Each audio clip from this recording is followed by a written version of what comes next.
மூன்றாவதாக நாம் கடைபிடிக்க வேண்டிய ஒழுக்கம் என்ன?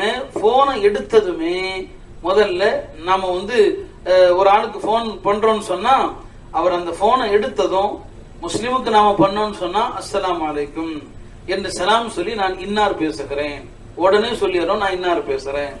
ஆனா இன்னைக்கு நம்மள்ட்ட உள்ள இன்னொரு கெட்ட பழக்கம் என்ன? போனை எடுத்ததும் அவர் கேட்பார், யார் பேசுறது? இவர் எதிர்முனையில இருந்து கொண்டு நான் தான் பேசுறேன் தெரியலையா அவங்களுக்கு, என்ன மறந்துட்டீங்களான்னு கேட்கறது. இதுல கால நேரமும் இருக்குது, பணவிரயமும் இருக்குது.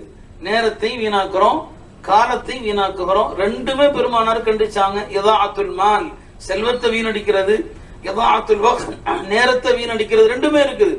நீங்க அவருக்கு பரிச்சயமானவராகவே இருக்கட்டும், உங்களுடைய போன் நம்பர் அவர் சேவ் பண்ணியனாலும் இருக்கட்டும், ஆனாலும் ஒவ்வொரு முறையும் போன் செய்கிற போது அஸ்ஸலாமு அலைக்கும் நான் இன்னார் பேசுகிறேன், நான் தான் பேசுறேன்னு சொல்லக்கூடாது.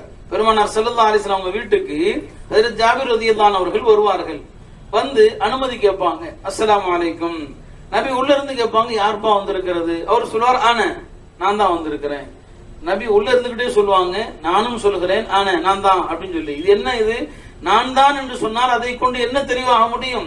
நான் என்ற வார்த்தையை தவிர்த்துக் கொள்ளுங்கள், நான் இன்னார் பேசுகிறேன். இப்னு மஸ்ஊத் ரலியல்லாஹு அவர்கள் தன்னுடைய வீட்டுக்கு போனா கூட வெளியில் நின்று கொண்டு நான் இப்னு மஸ்ஊத் வந்திருக்கிறேன்னு சொல்லிட்டு தான் உள்ள போவாங்களாம். அவருடைய மனைவி ஜெய்னப் சொல்றாங்க, இப்னு மஸ்ஊத் வீட்டுக்கு வந்தா முதல்ல கனைப்பாரு, அதான் நான் தான் வந்திருக்கிறேன், உன்னுடைய தோழிகள் யாராவது இருந்தா வெளியே போக சொல்லு. ரெண்டாவது நான் இப்னு மஸ்ஊத் வந்திருக்கிறேன்னு சொல்லுவாங்க. அதனால போன்ல நேரங்களை வீணாக்கி கொண்டிருக்காம தாம் யார் வந்திருக்கிறோம் அப்படிங்கறத நம்ம வெளிப்படையாக நாங்க சொல்லுவது, இது ரெண்டாவது ஒழுக்கம். அடுத்த ஒழுக்கம் என்ன?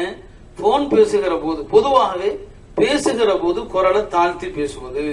குர்ஆன் இந்த ஒழுக்கத்தை நமக்கு கற்றுத் தருகிறது. சூரா லுக்மான்ல லுக்மான் அலைஹிஸ்ஸலாம் தன்னுடைய மகனுக்கு செய்த அறிவுரைகள்ல ஒரு அறிவுரை என்ன? வக்துல் மின் சௌதிக, குரலை தாழ்த்தி பேசு மகனே. இன்ன அன்கரல் அஸ்வாதி லசௌத்துல் ஹமீர், குரல்களிலே ஆக கெட்ட குரல், குரல்களிலே வெறுக்கத்தக்க குரல் கழுதையின் குரல் என்று அல்லாஹ் சொல்றான்.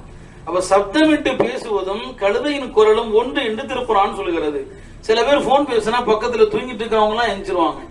அவ்வளவு என்ன செய்வாங்க, சத்தமோடு பேசக்கூடிய ஒரு நிலையை பார்க்கிறோம். அப்போ பேசும்போது உள்ள ஒழுக்கங்களை ஒன்று அமைதியாக குரலை தாழ்த்தி என்னங்க பேசுவது.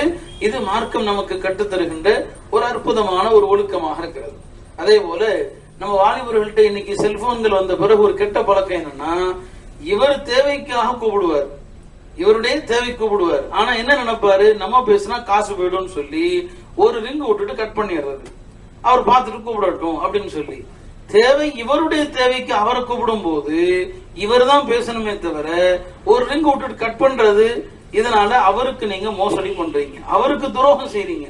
அவர் என்ன நினைப்பாரு, சரி ஏன் மிஸ்டு கால் கொடுத்திருக்கிறார், ஏதோ முக்கியமான விஷயம் போல் தெரியுது, எனக்கு தேவையான விஷயம் போல் தெரியுது, அவர் திரும்பி கூப்பிடுவார். ஆனா பார்த்தா இவர் தன்னுடைய விஷயத்தை பேசிக் கொண்டிருப்பாரு.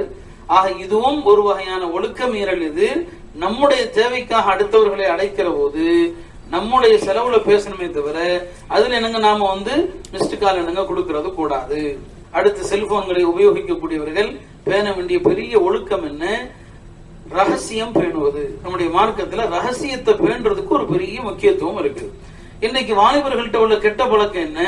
ஒரு நண்பர் பேசுறத அவருடைய அனுமதி இல்லாம பக்கத்துல உள்ளவர்களுக்கு ஸ்பீக்கரை போட்டு காட்டுறது. இது நடக்குதா இல்லையா இன்னைக்கு சமூகத்தில்? இது என்னங்க மார்க்க அனுமதி அளிக்கல. ரசூல் ஸல்லல்லாஹு அலைஹி வஸல்லம் சொன்னார்கள், செல்போன் உபயோகிக்கக்கூடியவர்கள் பேண வேண்டிய ஒழுக்கங்களில் ஒன்றுதான் ரகசியங்களை பேணுவது. பெருமானார் ஸல்லல்லாஹு அலைஹி வஸல்லம் அவர்கள் சொல்லித் தருவார்கள், ஒரு மனிதர் உன்னோடு பேசிவிட்டு அக்கம் பக்கத்தில் திரும்பி பார்ப்பாரையானால் அது ஒரு அமானிதம். அவருடைய அனுமதியின்றி அதை இன்னொருவரிடத்தில் சொல்லக்கூடாது. ஒருவர் நம்மிடம் சொன்ன தகவல் அது சாதாரண தகவலாகவே இருக்கலாம், அவரிடம் கேட்டுவிட்டு அடுத்தவரிடம் சொல்லுவது. ஆனால் இன்றைக்கு நம் சமூகத்திலே இந்த அமானிதம், இந்த ரகசியங்களை பேணுகிற பழக்கம் அறவே கிடையாது. அப்போ ஒரு நண்பர் பேசுகிறார் என்று சொன்னால் அது அவருடைய அனுமதி இல்லாம அதை என்ன செய்யறது, ஸ்பீக்கர் ஆன் பண்ணி தன்னுடைய சக நண்பர்களுக்கு காட்டுவது, இது ஒரு வகையான மோசடி. அதே போலதான் ஒருவர் நம்மிடத்தில் பேசுகிறார் என்று சொன்னால் அவர் அனுமதி இல்லாமல் அதை பதிவு செய்வது. இன்றைக்கு அதுவும் செய்யறாங்க. அவருடைய பேச என்னங்க பதிவு செஞ்சுட்டு அப்புறம் அவரை ஒரு சிக்கல்ல மாட்டி விடுறது, இதை மார்க்க என்னங்க விரும்பல. ஆக இது போன்ற அது சில நிர்பந்தங்களுடைய சட்டங்கள் வேறு. ஒருவருடைய பேச்சை பிறருக்கு காண்பிப்பதும் ஒருவருடைய பேச்சு அவருடைய அனுமதி இல்லாமல் பதிவு செய்வது, இவைகள் எல்லாம் செல்போனை பயன்படுத்துவதிலே நாம் மீறக்கூடிய ஒழுக்கங்களாக இருக்கிறது. அதே